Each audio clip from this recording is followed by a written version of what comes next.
Bueno, habíamos empezado el capítulo quinto, habíamos hecho un poquito, pero para refrescar vamos a leer la primera, bueno, vamos a empezar el capítulo quinto, que no hagamos mucha, del primer apartado no haremos mucho comentario porque ya lo hicimos. La verdadera y la falsa, la falsa perfección de la sabiduría.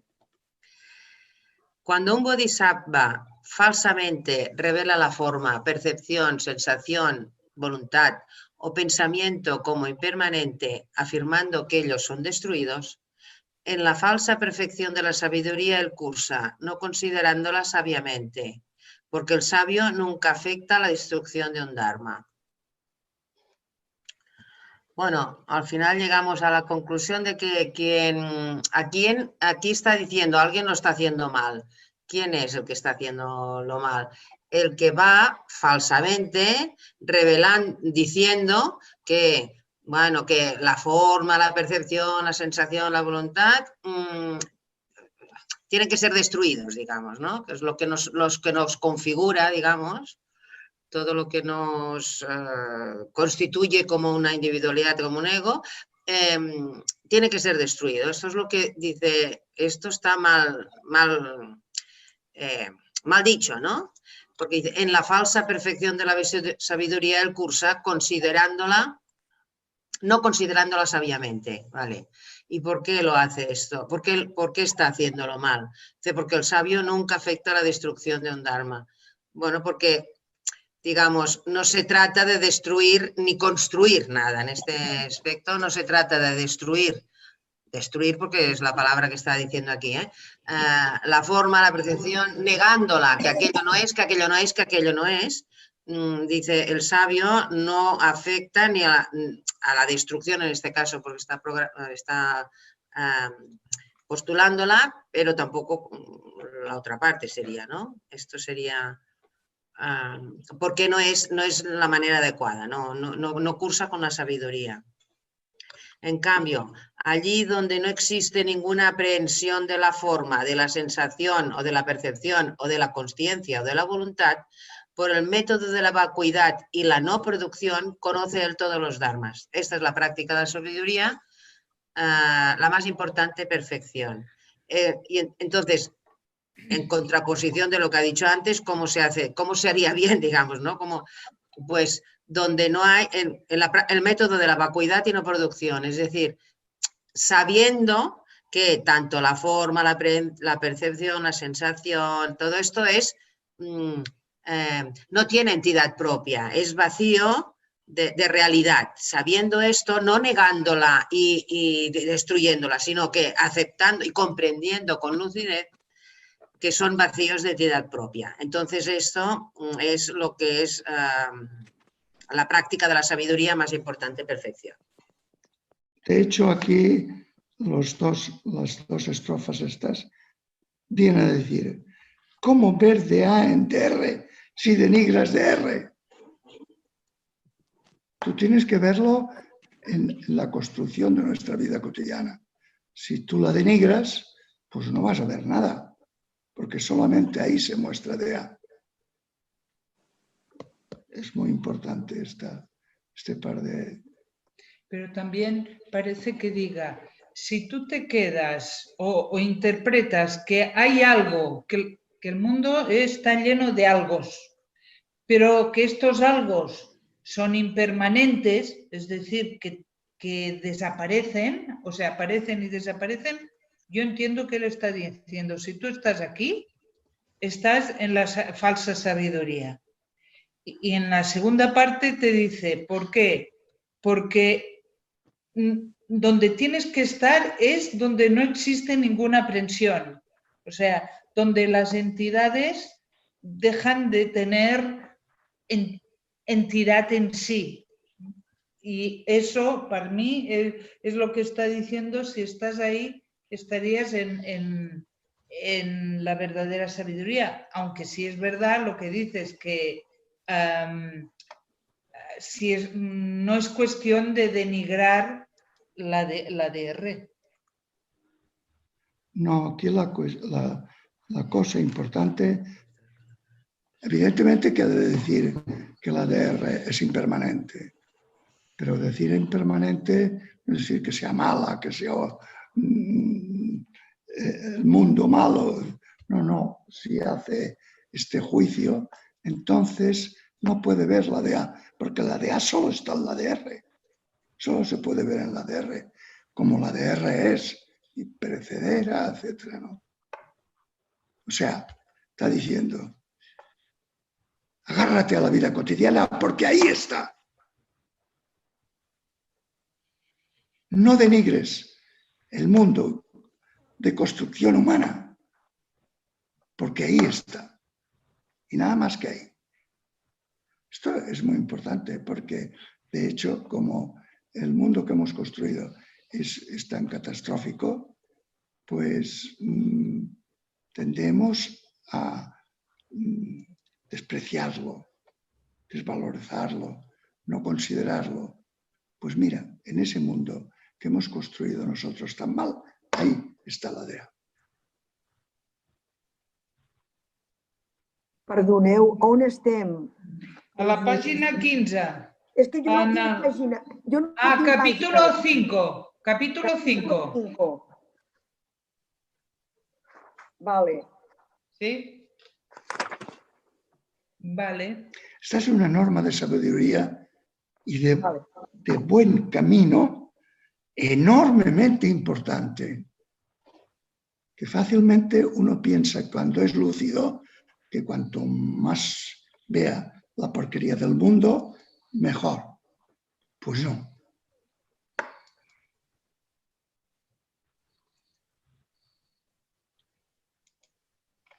Sí.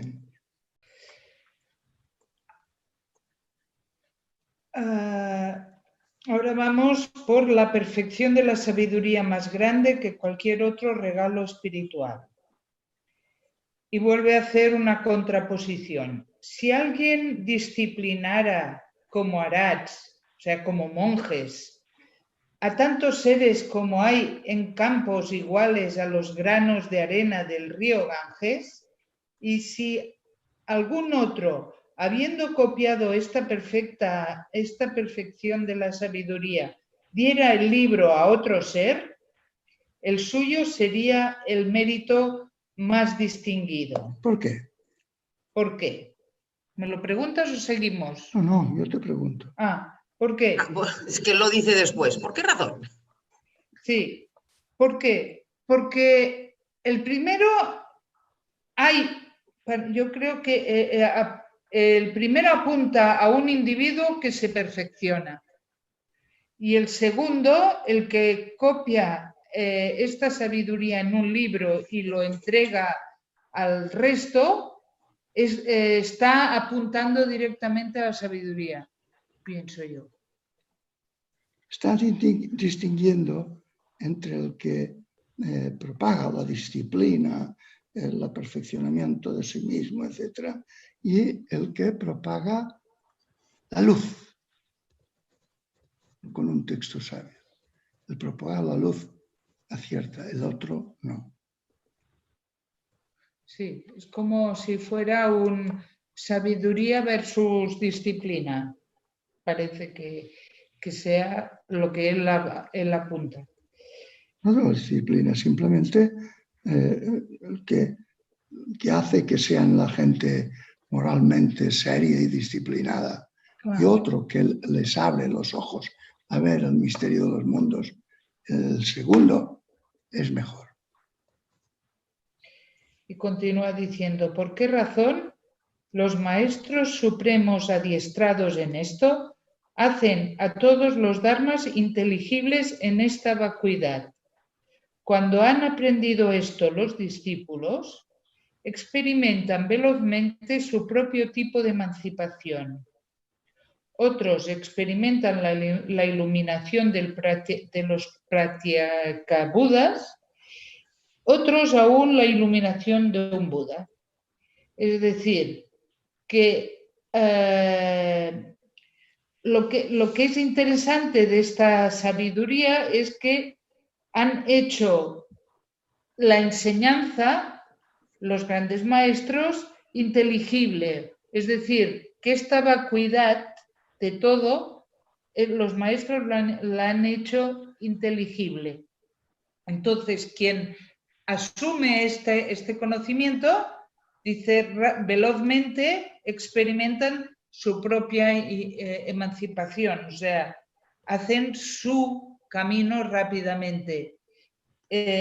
Aunque hay otros, y bueno, y dentro de este camino de emancipación, pues unos lo hacen tipo Pratyeka Buda, es decir, solos, mí conmigo, y otros del tipo de Buda, que si Bulakustig no sé qué quiere decir tipo Buda. Sí. Pratyeka Buda, vale, pero... Buda, que no es Pratyeka Buda. Ah, el contrario, vale. Aquí introduce el tema que es muy importante, que insistirá más tarde. Los maestros supremos, adestados en esos, intentan comprender y hacer comprender con la mente la vacuidad. Intentan que la gente trabaje con la mente para comprender inteligentemente que la realidad es vacía. O sea, aquí ya fijaros que no, en cuanto a lo que se puede sugerir la imagen, la iluminación, te pega una iluminación y mira, ya está, ¿no? No, aquí tú trabajas con la mente hasta guiados por... ¿Qué pasa? Guiados por tu inteligencia para comprender inteligentemente, racionalmente, si es posible, por qué la realidad está vacía. Es un trabajo mental, como hacen los Vedantas Vaitas. Ya veremos que en los próximos versos dirá que hay que trabajar con la mente y comprender con la mente qué es la iluminación y qué es lo vacío. Si no se comprende, se cree. Mal asunto.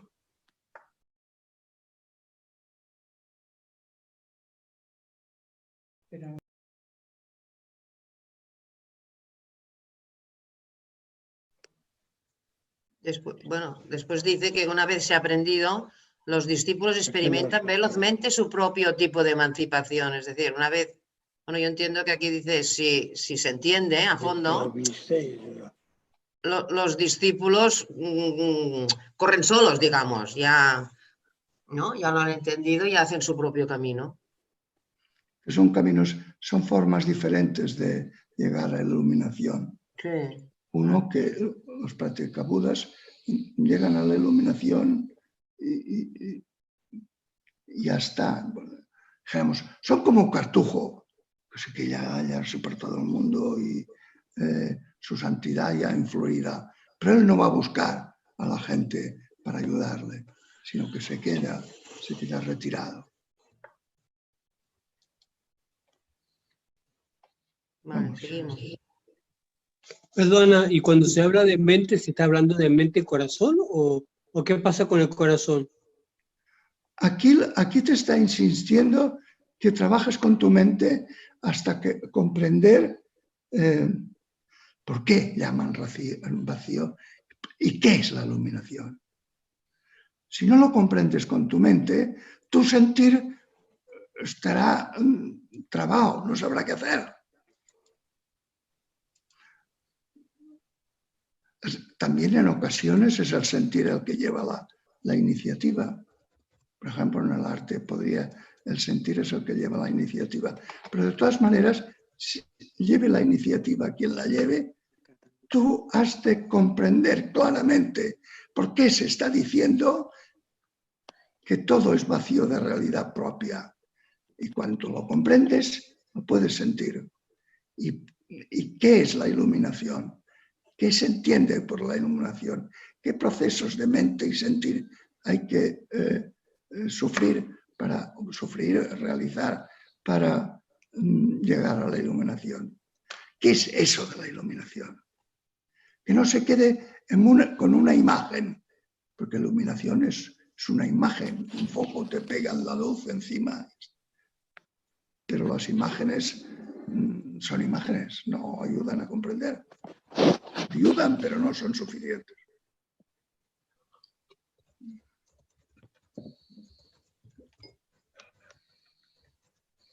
Venga, sigue. La importancia del pensamiento de la iluminación. Y ahora fijaros, dice el pensamiento de la iluminación. Sí, se centra en tener presente siempre este comprender, que es el pensamiento de la iluminación. La importancia de tenerlo siempre delante. Donde no existe ningún brote, no puede existir en el mundo árbol alguno. ¿Cómo puede existir allí la producción de ramas, hojas, frutos o flores? Sin la aspiración para la iluminación no existe posibilidad de un jina en el mundo. ¿Cómo pueden entonces Sakra, Brahman, el fruto y los discípulos manifestarse a sí mismos? Bueno, está diciendo, ¿por qué la importancia de esto? ¿No? ¿Por qué tomarse en serio el pensamiento, el tener siempre en la mente presente y darle vueltas, darle vueltas? Dice, porque donde no hay ningún brote, o sea, no hay ni pensamiento ni nada, pues no puede haber un árbol alguno. Es decir, a base de esto puedes llegar a discernir poco a poco, hasta que se puede hacer un árbol, ¿no? Entonces dice, donde no existe ningún brote, pues no puede existir árbol alguno.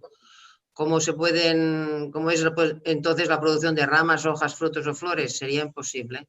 Sin tener esta aspiración para la iluminación, no existe la posibilidad de un iluminado, digamos, ¿no? En el mundo.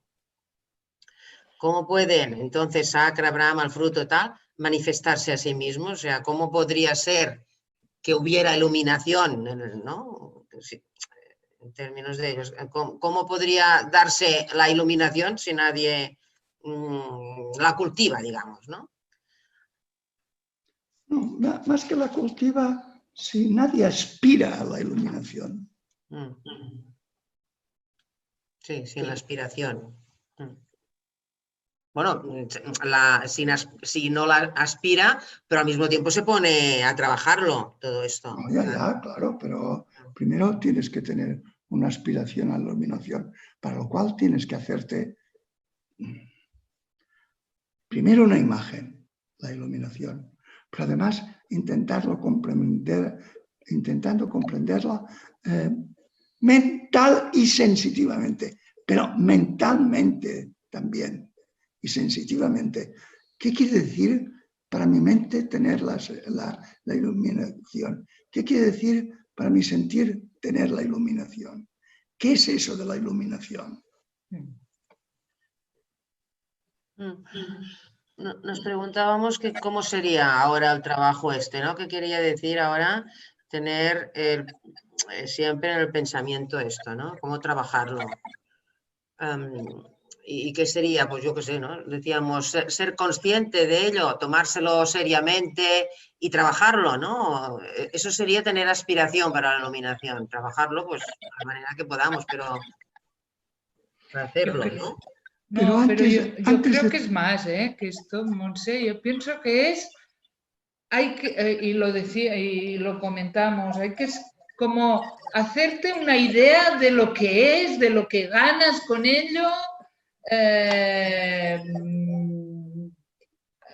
y porque eso te ayuda a ser, te ayuda a tener ganas, a aspirar a esto. Es que lo que comentamos también, muchas veces, no sale muchas veces esta noción de que te tienes que preimaginar, no solo imaginar, sino como hacerte cosquillas para querer eso, ¿no? ¿Qué ibas a Aquí, decir? Perdón. sí, aquí lo importante es los budas, los maestros vienen y te dicen, tú que estás viviendo, hay mucho más. Y entonces, si llegas a entender qué se están refiriendo cuando dicen, hay mucho más, porque tiene... A ver si me explico. Si otro te dice, hay mucho más, despierta en ti algo que dice, hay mucho más. ¿No es cierto? Sí. Porque evidentemente ese mucho más eres tú mismo, resuena, tiene un aliado dentro de ti. Por tanto, cuando te dicen hay mucho más, surge la aspiración. ¿De qué me hablas? Voy a intentar comprender, vislumbrar con mi apertura a la realidad en todas dimensiones, ¿de qué me estás hablando? Esa es la aspiración. Y si realmente tienes esta aspiración, ¿de qué me estás hablando? Entonces tu cabeza se pone en movimiento y tu sentir se pone en movimiento para averiguar qué es eso más que está aquí y que yo soy y que no lo estoy viendo. Todo eso es, de alguna manera, crear la posibilidad de trabajar. Es previo al trabajar. ¿Entendéis lo que quiero decir? Sí, perdona, que una parte importante del trabajo, podríem dir, és generar el anhelo, el interés, pensarlo, o sea, motivarte, porque si no, no das ni un paso. O sea, comprender realmente, ¿no? La importancia que tiene, etcétera. Que sea, o sea, parte del camino es el darte cuenta y el trabajar hasta que te des cuenta, ¿no? Porque si no, Sí, no... sí, pero fíjate, tal como lo expresamos y ordinariamente lo vivimos, es como un monólogo. En cambio, cuando dice aspirar a la iluminación, no es un monólogo, es un diálogo. Y es que yo he presentido, yo he precomprendido. Y entonces trabajo. Y se establece una relación entre lo que me dicen de fuera y lo que yo intuyo desde dentro, intento ver. Vale, vale.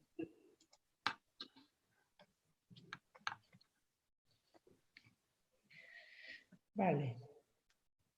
Continúa diciendo, cuando la órbita del Sol emite multitud de luz, entonces los seres se esfuerzan en hacer su trabajo.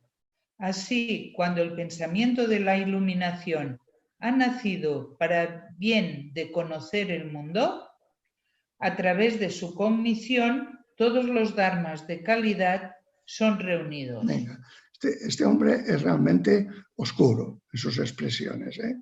La traducción contribuye a ello.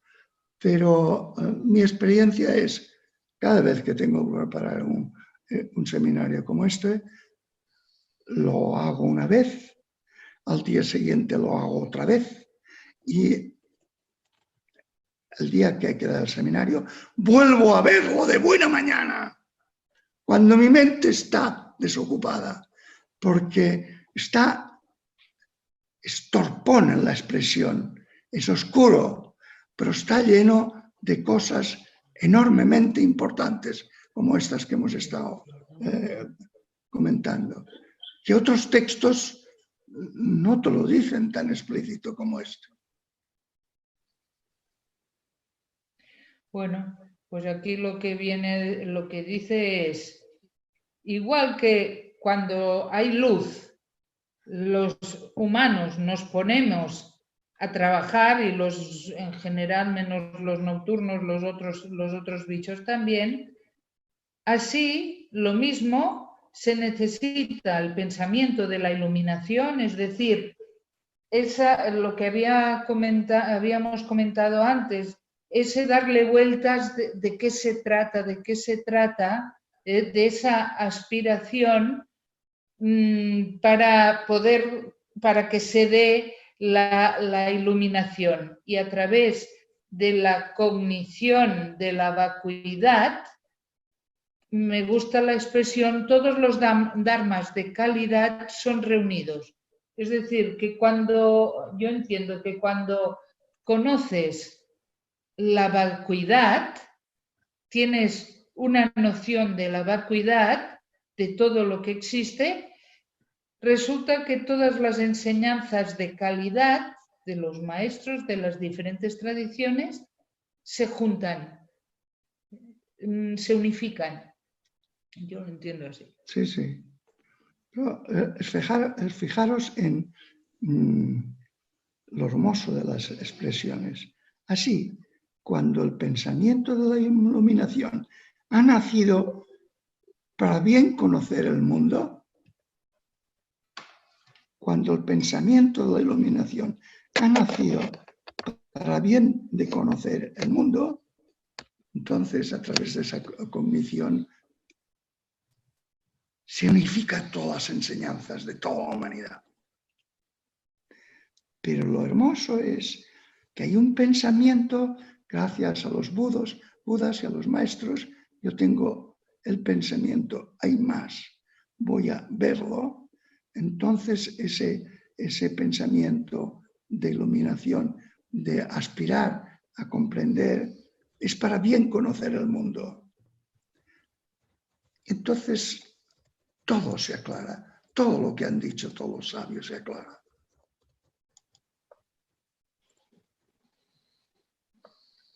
Volverá a insistir en los 4 versos siguientes.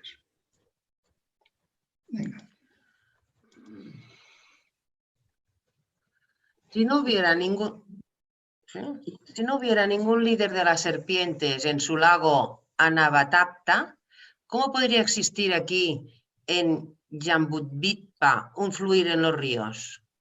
Si no hubiera ningún río, los frutos y las flores no podrían ser posibles y tampoco habría ninguna multitud de joyas en el océano.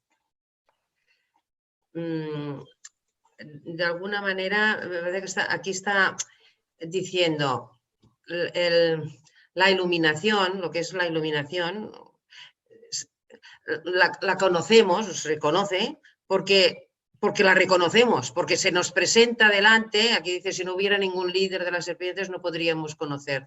Es decir, porque hay algo que se nos presenta, o algo o alguien se nos presenta delante, somos capaces de reconocer esta iluminación, este pensar que esto es posible, ¿no? Lo que te decías antes. Bueno, es que cuando hay más, algo resuena dentro. Pues si no, nadie dice hay más, no te resonaría nada dentro, algo así.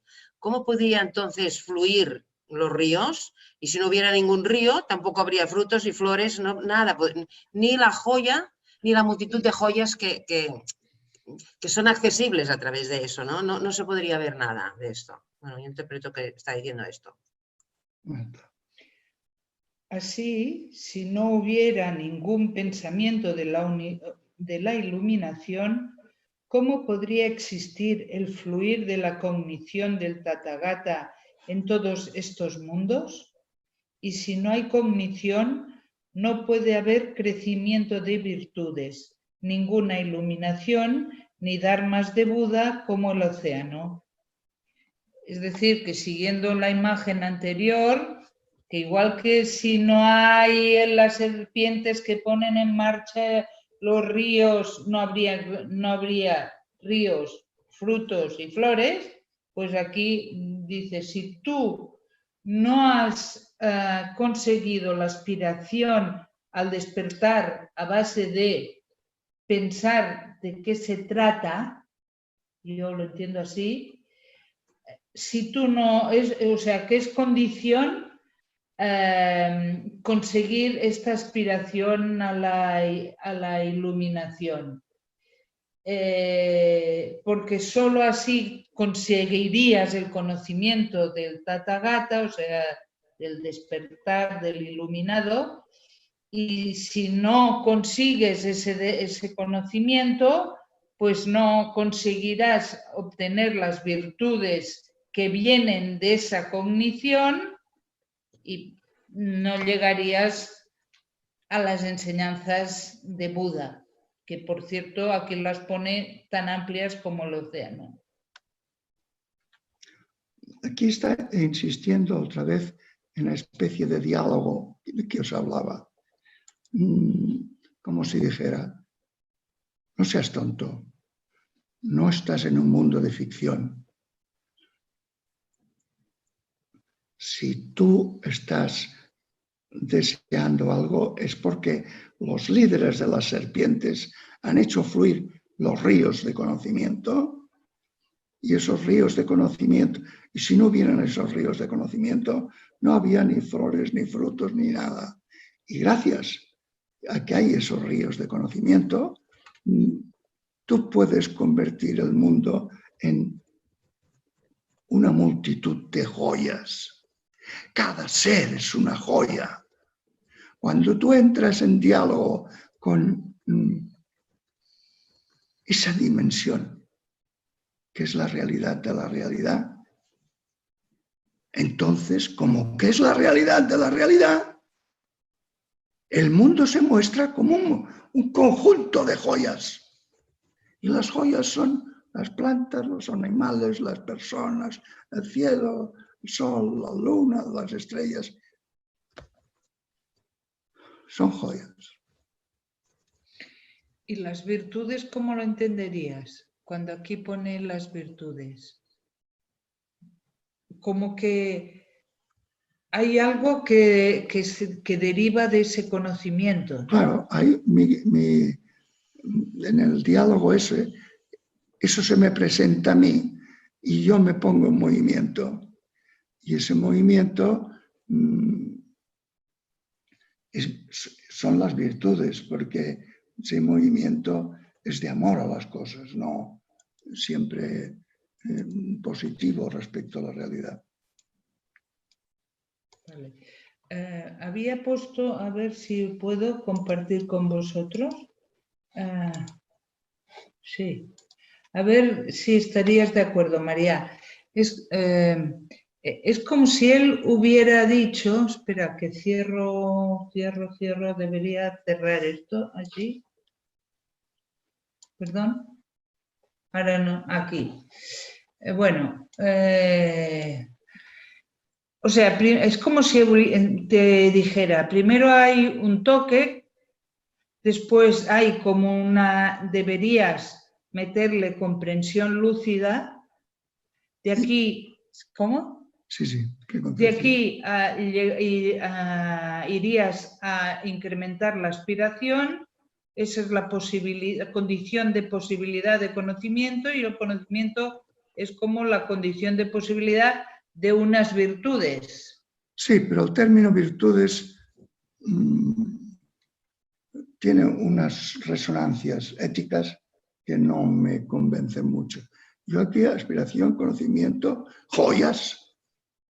En vez de virtudes, joyas. Sí. Joyas que suponen que tú también te has hecho virtuoso, en el sentido de que no solo no haces daño a nadie, sino que ayudas al vivir de todos. Ok.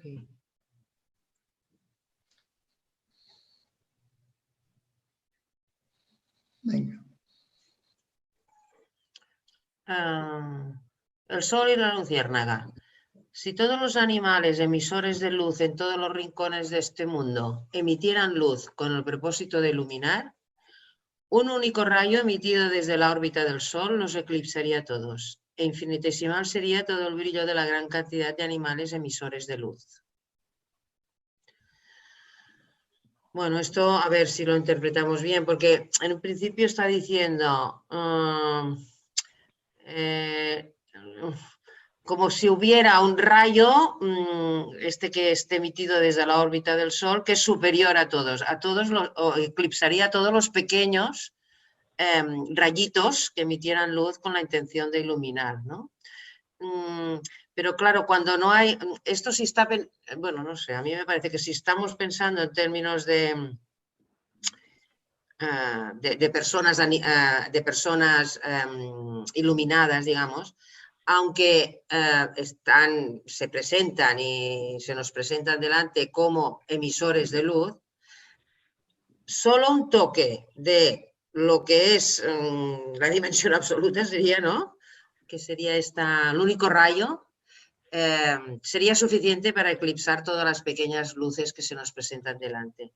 Pero claro, cuando no hay ni sujetos ni objetos, cuando ya no hay ni siquiera podíamos pensar en términos de iluminación, pues ese sería el único rayo emitido desde la órbita del Sol, ¿no? Porque si no, sería ir, ves a la fuente, no pierdas el tiempo en riachuelos, digamos. Ves a la fuente, que sería el único rayo. No sé, porque... Aquí está intentando ayudar a la reflexión y al sentir de la iluminación. Y entonces dice, mira, lo que tu mundo son luces. Tu mundo de deseos, temores, expectativas, son luces. Cuando te llega la idea o el sentir o el presentir de la dimensión absoluta, esas luces se convierten en infinitesimales. Está intentando decir esto. Pensaba que pensar la iluminación sería ¿qué son las cosas y yo mismo sin individualidad, sin ser propio? Pero ahí, Montse, pero ahí, Sí. No desaparecen, no. Esa luz infinitesimal está ahí. Lo que pasa es que cobra una luz enorme al ser iluminada. O sea, ¿qué son las realidades sin individualidad, sin ser su ser propio, pero ahí, en interdependencia y por tanto, uno, absolutas? Todo es absoluto. Nada no es absoluto. Pensar eso, intentarlo percibir. Todo es absoluto. Esas luces infinitesimales son absolutas. Cuando tú comprendes que su luz, que parece pequeña, es la luz del misterio de los mundos. Todo es absoluto, interdependiente y uno. Y todo vacío de sí mismo.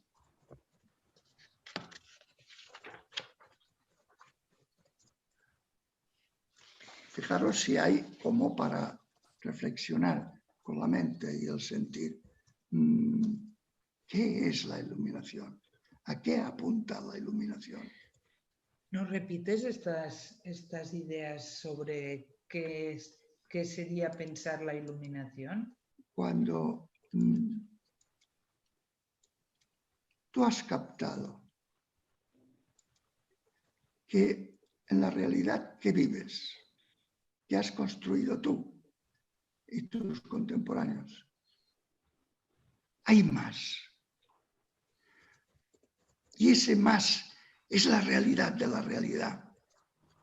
Y tú intentas comprender, entonces te puedes hacer una idea de la iluminación dándote cuenta que nada tiene ser propio. Que las cosas son sin ser propio. Si no tienen ser propio, no tienen individualidad. Todo está tramado, todo es interdependiente, todo es uno. Y todo es no relativo a mí, absoluto. Ver el mundo así. Sentiros así vosotros mismos. Eso es pensar la iluminación, presentir la iluminación, trabajar la iluminación.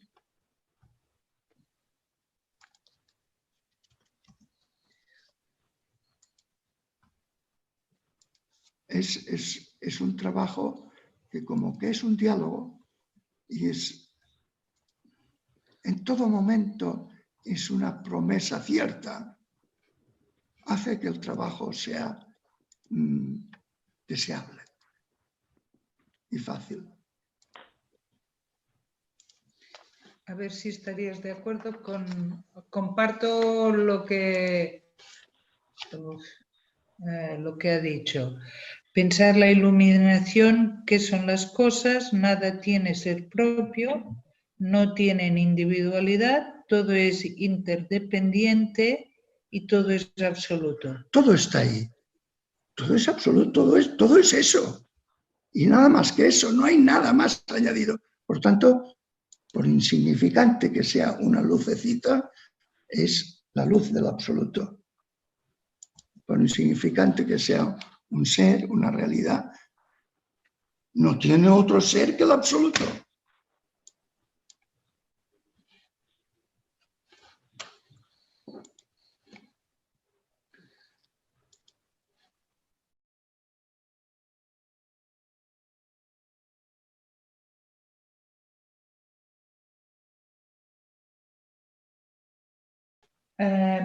El supremo mérito de la dedicación y el júbilo. Fijaros qué elemento mete aquí el júbilo. Sí.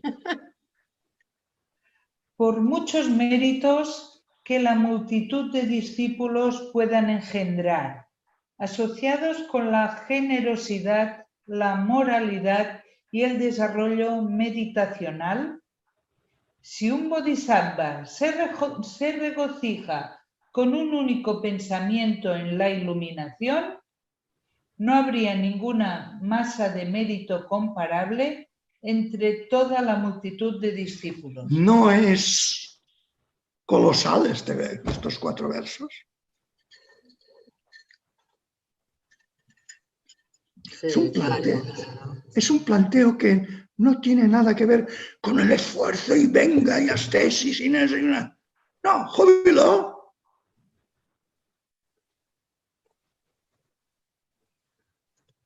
Venga. Pues eso. Sí, es muy interesante, que es como si dijera, no te dejes ir por lo fácil, que es, bueno, voy a la generosidad, voy a la moralidad y voy a la meditación a codo, ¿no? Poniendo los codos. Aquí estaría diciendo, no, solo basta con regocijarse con el toque de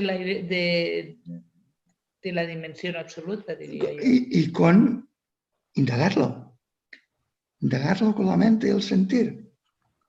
Y esa indagación no es trabajo, como la pintura. No es trabajo, es júbilo.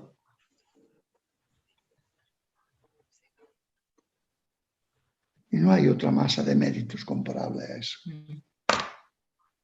¿Por qué? Porque estás demostrando que has comprendido de qué va la historia. Que has comprendido que te están haciendo una oferta inimaginable. Claro, eso es un gozo, es un júbilo. No te han dicho, ala, ascesis, sé bueno y después la vida eterna. No, no. Es una oferta de felicidad. Esto tendríamos que predicarlo a diestro y siniestro. Lo que ofrecen los maestros es una oferta de júbilo, de felicidad. Casi nada. Con la paliza que nos han dado. Precisamente ayer, bueno, en el grupo del lunes leíamos un trozo del Evangelio que decía eso, para que vuestro gozo sea completo. Exacto. He venido y tal, y si os digo estas cosas es para que vuestro gozo sea completo. Exacto. El Evangelio de Juan leíamos ayer. Claro, y cuando se ha hecho de la oferta de los maestros en concreto de Jesús una ley de la que después un juez terrible nos pedirá cuentas y que hay que esforzarse y luchar contra el mundo, el pecado y y la carne, pues es un panorama muy guerrero y muy poco satisfactorio. Y la oferta es completamente distinta, es otra cosa. A mí lo que me parece, bueno, viendo un poco de los periódicos, es tristeza que se genera, porque todo se plantea desde el lado, desde hoy, desde lo que está pasando en la humanidad, es de una profunda tristeza y de una profunda visión de la espiritualidad totalmente alejada del gozo, ¿no? Y donde hay mucho atisbo de odio, ¿no? Es tremendamente triste lo que hemos generado. Es decir, es todo lo contrario al gozo. Y yo si escucho, si vivencio en algunos comentarios de gente muy cercana y aparentemente religiosa, es el mérito. Es el mérito, no pasan del mérito.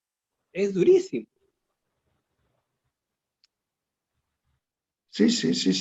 No.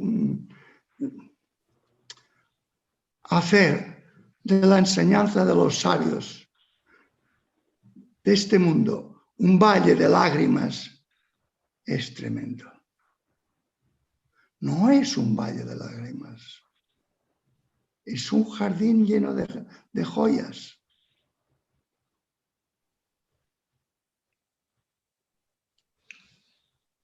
Jordi, volia dir... Lo que decía Rubén es que es en sentido contrario, es la total distracción, el despiste total. Es la dirección opuesta. Sí. Y una dirección opuesta regida por el deseo y el temor. El deseo de salvarte, de llegar al paraíso, y el temor de que el Dios justiciero no te mande a los infiernos eternos.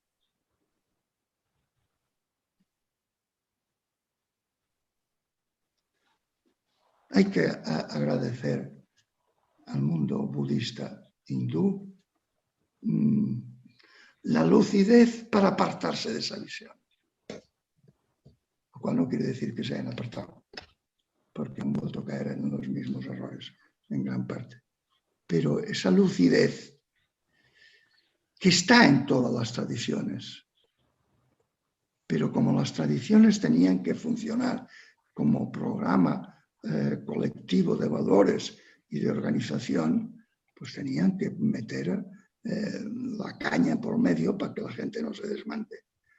Pero eso no es la función de la oferta de los grandes, sino la utilización que hemos hecho para nuestro vivir de animales poco razonables de la enseñanza de los grandes.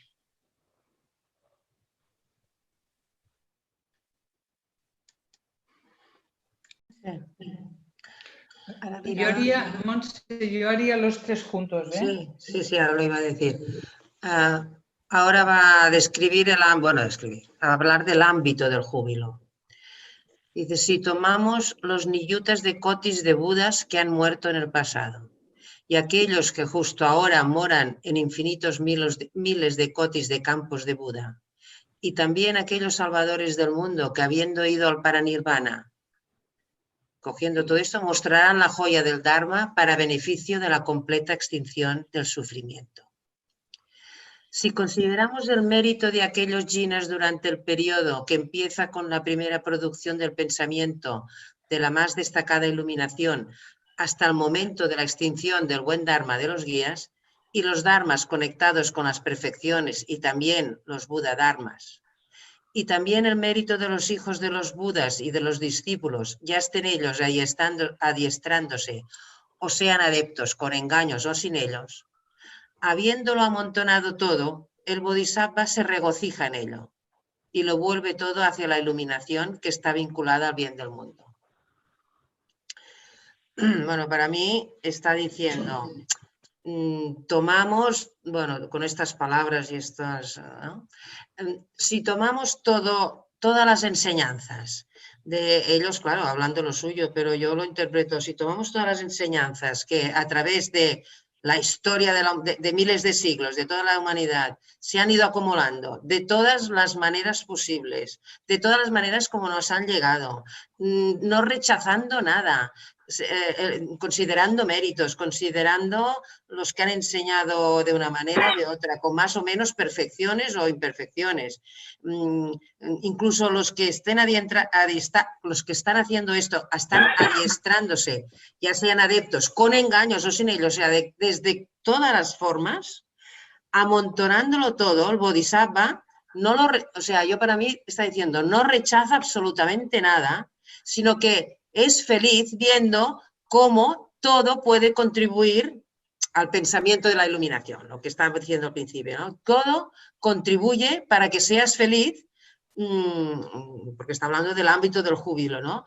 Dice, habiéndolo amontonado todo, el Bodhisattva se regocija de ello y lo vuelve todo hacia la iluminación que está vinculada al bien del mundo. Es decir, no rechaza nada, lo coge es como que lo vuelve mirando que todo es indicativo de la iluminación, ¿no? Que está vinculada para el bien del mundo.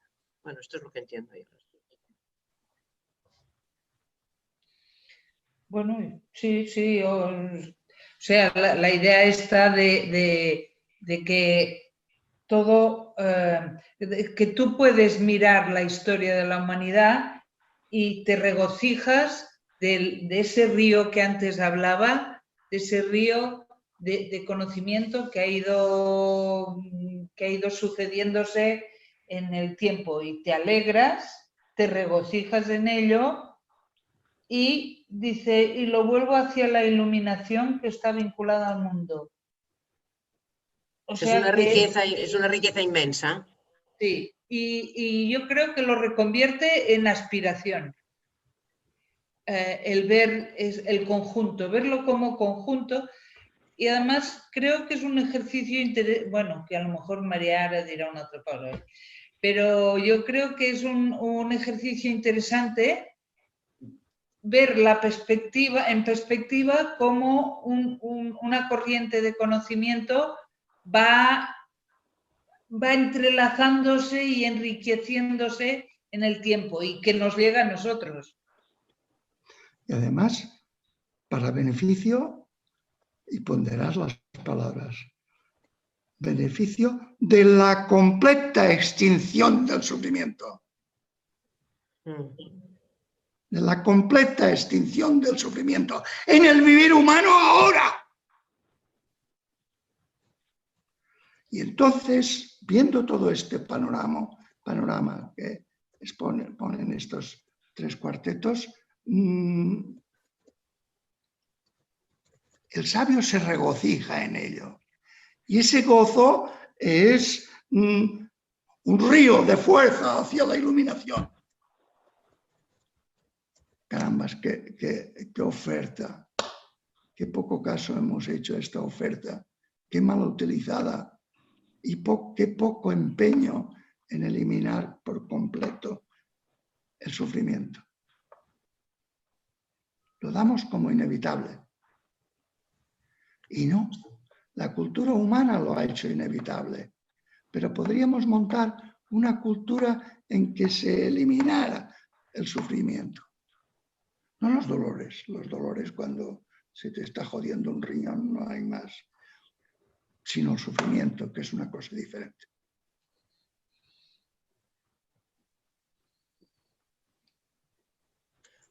Yo me explico muy bien porque este texto, siento tan poco comprensible, obviamente, tan mal expresado, etcétera, lleva tantos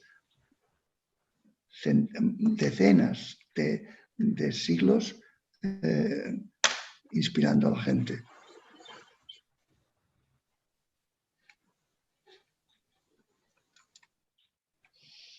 Vale. Se entiende el concepto de júbilo que dice, ¿eh? Esto es alegría, claro que sí, esto es salir de este triste destino que estamos, ¿no? Parece que tengamos metido en el ADN que estamos destinados a un triste destino, siempre y a sufrir y no es verdad.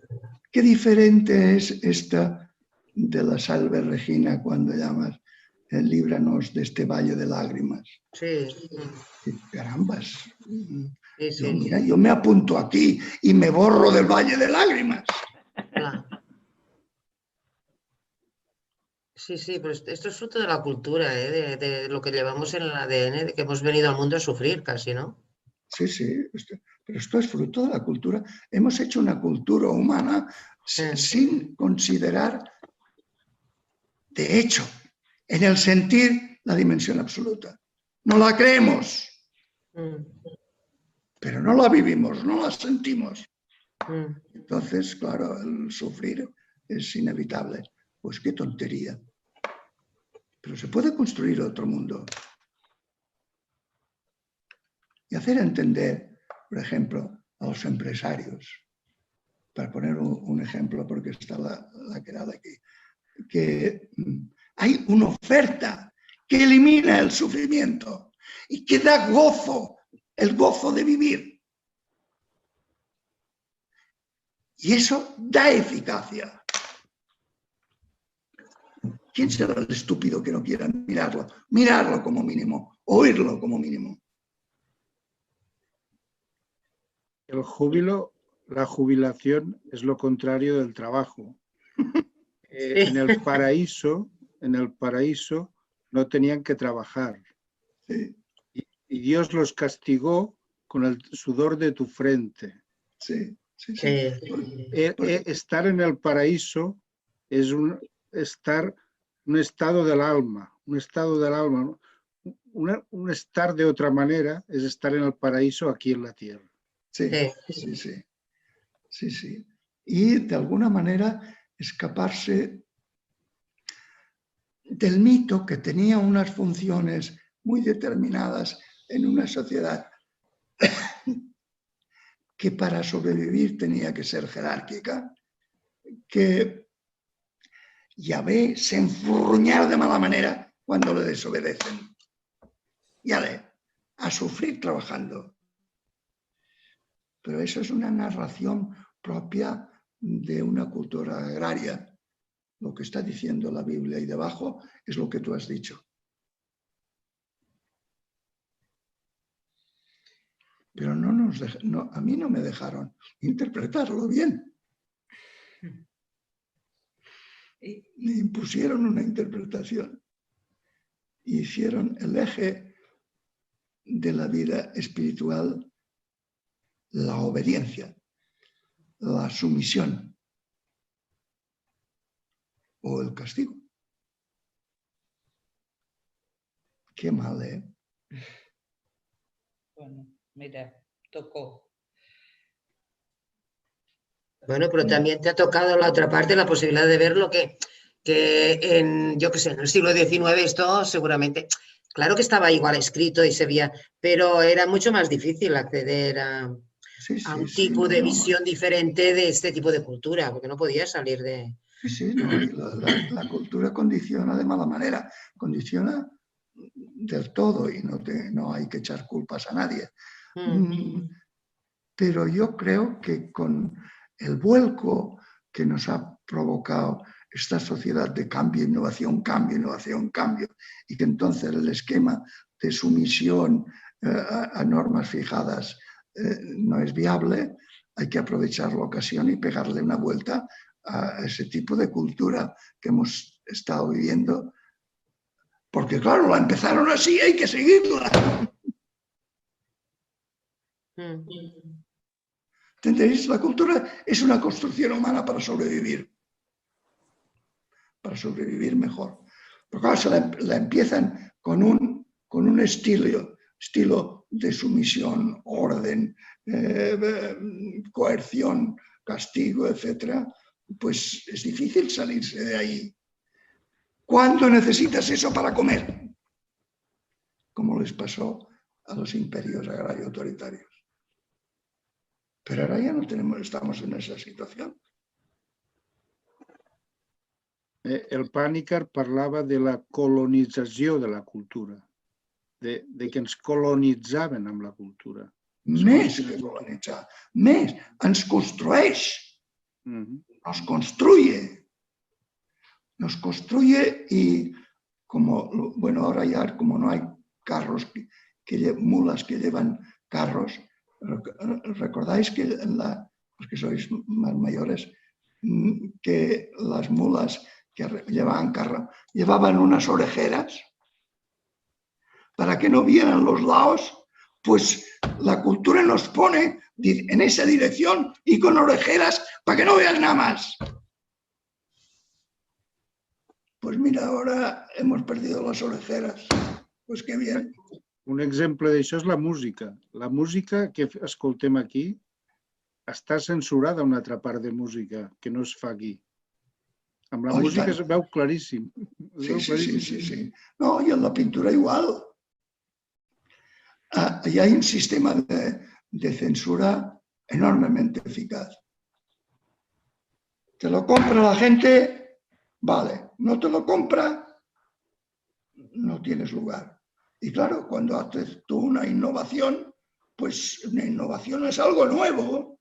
Y lo nuevo, la gente habitualmente no lo compra porque cuesta de entender. Y ahí estamos. Leyendo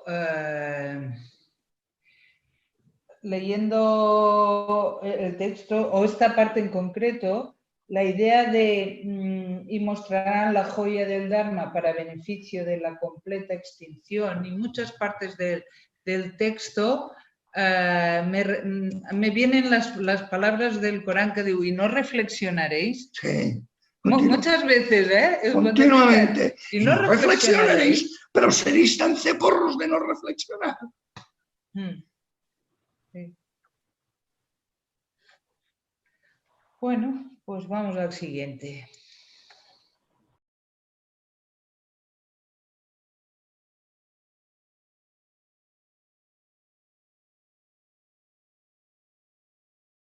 Vale. El verdadero y falso volverse hacia la iluminación. Cuando aquel que se vuelve hacia la iluminación continúa la percepción de un pensamiento, o si el volverse hacia la percepción de la iluminación supone la percepción de un ser, establecido en la percepción, las falsas visiones y el pensamiento, ello es atado por el triple apego. Ello se convierte en un volverse hacia la iluminación para aquellos que lo aprenden. No, perdón, ello no se convierte en un volverse hacia la iluminación para aquellos que lo aprenden de esta manera. O sea, aquí les mete una bronca, ¿no? Bueno, una bronca, perdoneu, una aclaración. O sea, que si arriba en la estrofa anterior ha dicho y todo lo vuelve hacia la iluminación. O sea, lo pilla todo y lo revierte, se lo mira hacia la iluminación. Y entonces ahora es como si dijera, pero, ojo, si en ese volverse a la iluminación continúa la percepción, continúas con pensamientos. Percepción, ya has dicho bien, percepción. Bueno, vale, con la percepción, pero aquí digo de un ser y de un pensamiento establecido en las percepciones, falsas visiones, o sea, basado en la idea de que tú eres un individuo y que lo que ves son individuos. Es más, pienso que lo que está diciendo es, si todo lo anterior que te alegrabas de la corriente de sabiduría, pero continúas pensando que es un continuo de individuos que van echando sabiduría, si vas así, te estás confundiendo, no vas bien. Esa es un falso volverse hacia la iluminación. Pero fíjate que la fuerza de las expresiones. Cuando aquel que se vuelve hacia la iluminación percibe un pensamiento, un ser. Sí. La pifiaste. Tú vas hacia la iluminación y no tienes que percibir ningún pensamiento ni ningún ser. Entras en lo vacío de pensamientos y de seres, en la dimensión absoluta.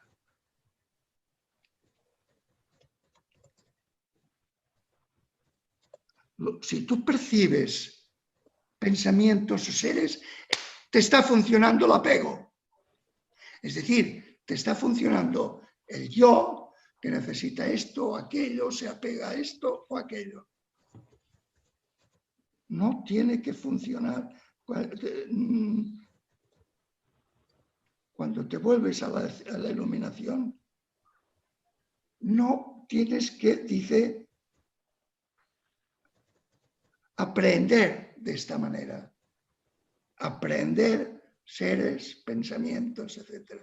Sino que eso se te disuelve por la fuerza de la atracción de la iluminación.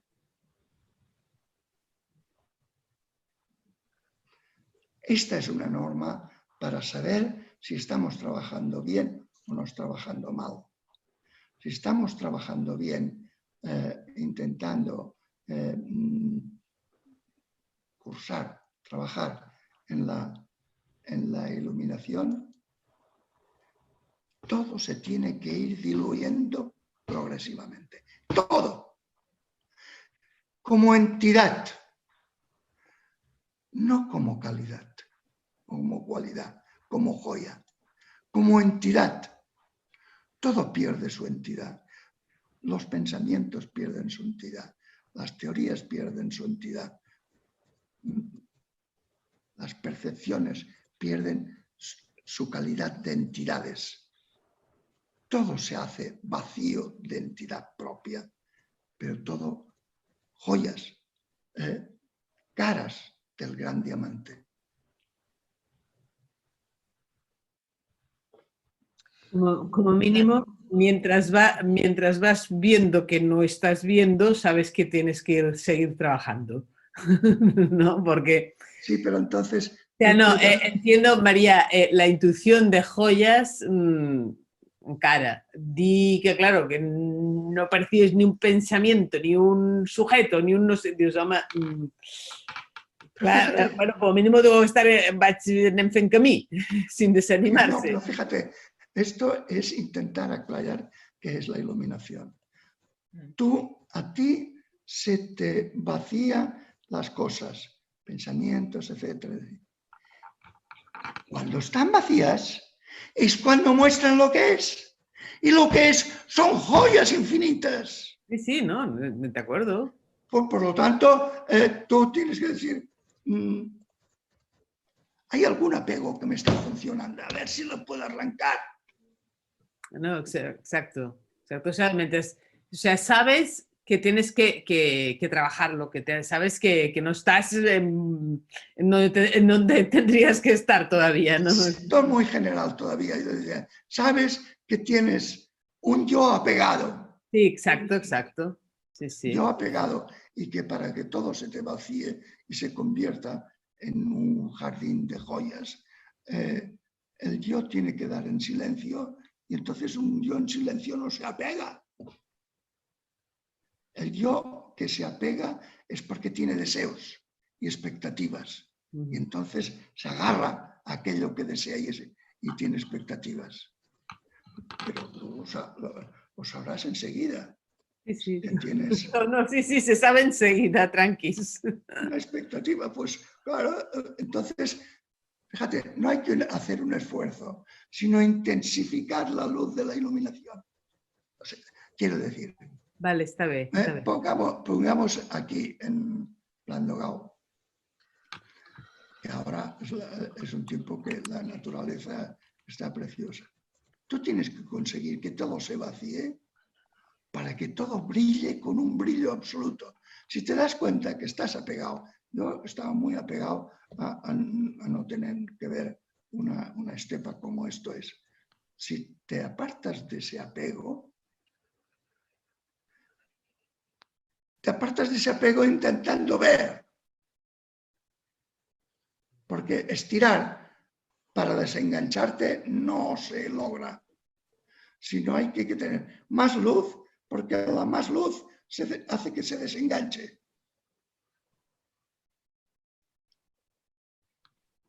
Fíjate que es un matiz muy diferente. En uno supone esfuerzo y en el otro no. Uno supone esfuerzo y en el otro supone lucidez del sentir y de la mente, que no es esfuerzo, es placer.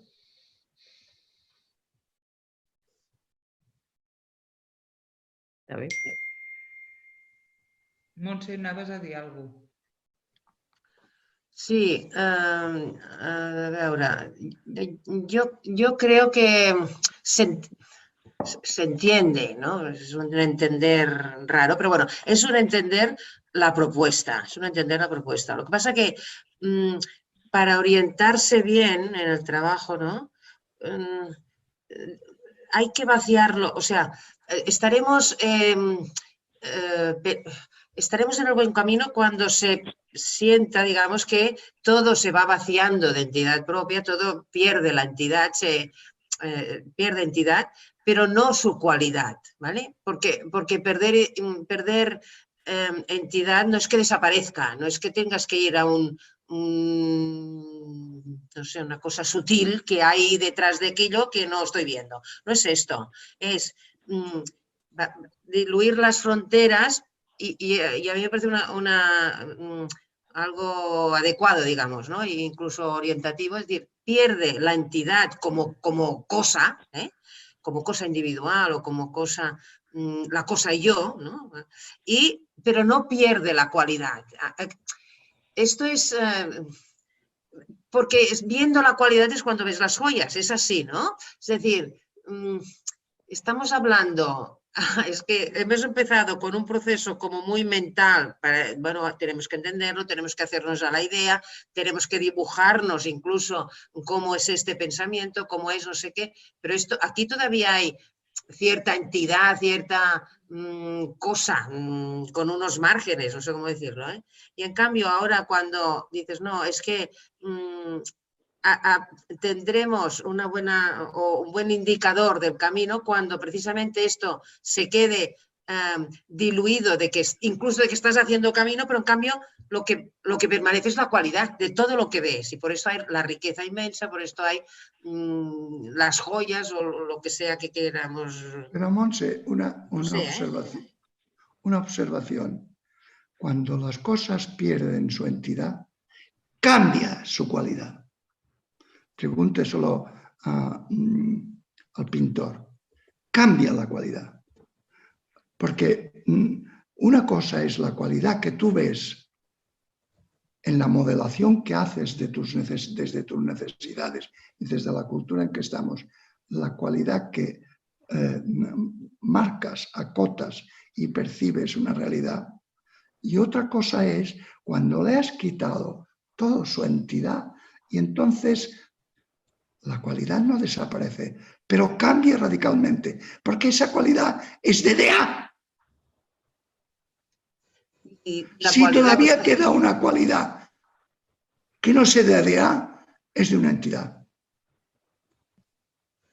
A ver, ¿por qué cambia? Es decir, yo puedo ver, ¿qué vos digo yo? Es decir, cuando yo estoy viendo una entidad, veo una cualidad también, ¿no? Sí. Pero cuando aquello se diluye en cuanto a entidad, ¿la cualidad es otra? ¿O es que aquella cualidad, la cualidad es otra? La cualidad cambia. El rojo continuará siendo rojo, pero la cualidad cambia. Te lo digo de otra manera. Cuando tú vives tu vida cotidiana, más o menos regida por tus deseos, recuerdos, expectativas, temores, etc., entonces haces una interpretación sensitivo-mental de la realidad cualitativa, porque somos animales, cualitativo, y a esas cualidades les da esa entidad. Cuando tú te paseas por tu vida cotidiana sin este modelo, todas las cualidades cambian. Te estás paseando por un jardín. No te estás, fíjate hasta qué punto cambian. No te estás paseando por un conjunto de realidades que responden a tus deseos, a tus temores, tus expectativas o tus recuerdos. Eso se silenció por completo y aparece todo vacío de entidad, de esa entidad que tú le proyectas, y todo cualitativo, pero esa cualidad es la cualidad del paraíso, no de tu vida cotidiana. Por eso te digo que la cualidad cambia.